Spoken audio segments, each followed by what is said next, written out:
Good morning, my brothers and sisters. Welcome to episode number 106 in the book of Genesis. And today is going to be about discerning God's will.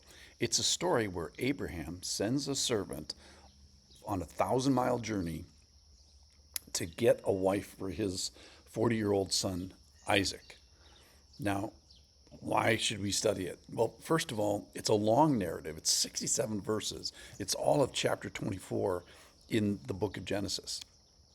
And so why should we study it? Well, because it's important.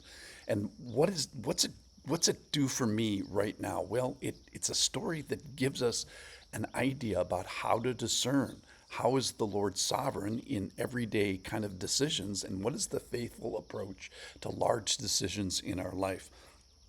And I think you are facing some big decision right now where you will have the opportunity to bow down in regards to God's history and our previous interactions with God and our dependence on God currently and hope in our current interactions with the Lord. So I think it's fair to read this passage with an eye to yourself. Here we go. It's Genesis chapter 24. Now, Abraham was old, well advanced in years. And the Lord had blessed Abraham in all things.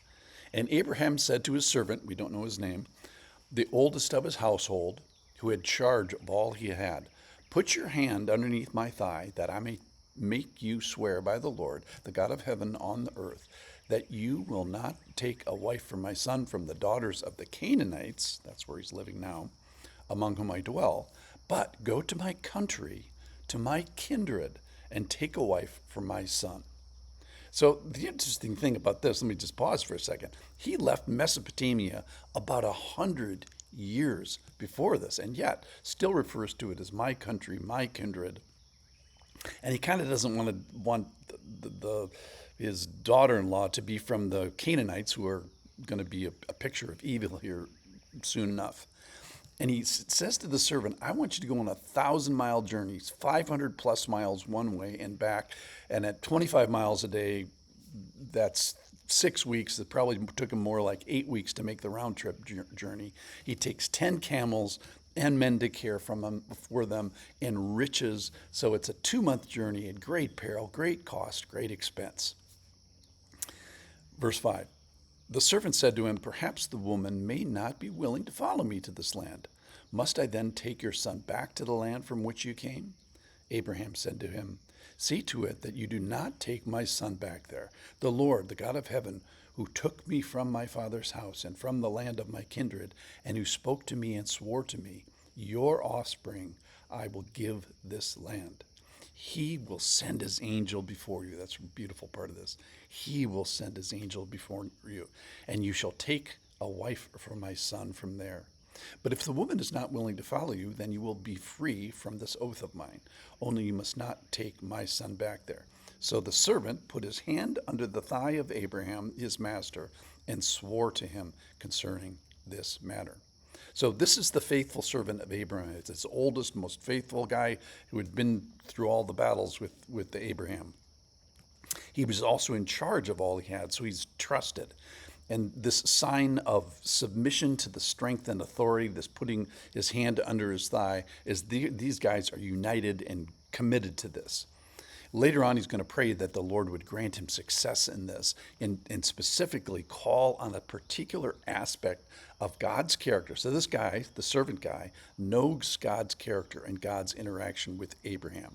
So there's this providential side to this, and there's also all this planning and direction that Abraham and the servant are going to do. All right, we got to talk about camels for a second. Verse 10.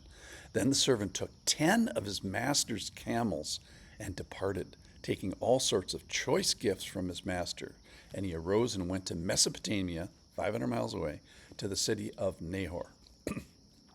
So camels, if you ever seen them in a cloak, you know that they're big, they're powerful, and at that time they were very rare, very valuable, and so he takes 10 of them as this sign of incredible wealth. And of note, the camels can drink 57 liters at a time, so that's like about 15 gallons, and he's got 10 of them. So potentially these camels, when they end up at this well here in a second, they could drink 150 gallons. Think about that. Verse 11. And he made the camels kneel down outside the city by the well of water at the time of evening, the time when women go out to draw water. And he said, O Lord, God of my master Abraham, please grant me success today and show steadfast love to my master Abraham. Behold, I am standing by the spring of water, and the daughters of men of the city are coming out to draw water. Let the young woman to whom I say, please let down your jar that I may drink, and who shall say, drink, and I will water your camels, 150 gallons worth maybe, let her be the one that you have appointed for your servant Isaac. By this I shall know that you have steadfast love to my master. All right, so here's some of the points today. This is a real person, real people making real decisions about real faithfulness. And here's what I have previously known about the character of God. Here's what I've known about the activity of God. So these people come with a history of God, with some footprints with God, and so that they can step in the current footprints of God. So God's hand is guiding and orchestrating this meeting, as well as they're also doing things that are planning on this meeting. So this is God's sovereignty. God is providing a way. God is in charge of the story ultimately, but people are also involved in this story as far as planning and preparing and thinking about and praying. So the principles of discernment here, I think, is where we're going. That discernment is best done with a history. So this is not Abraham's or his servant's first day.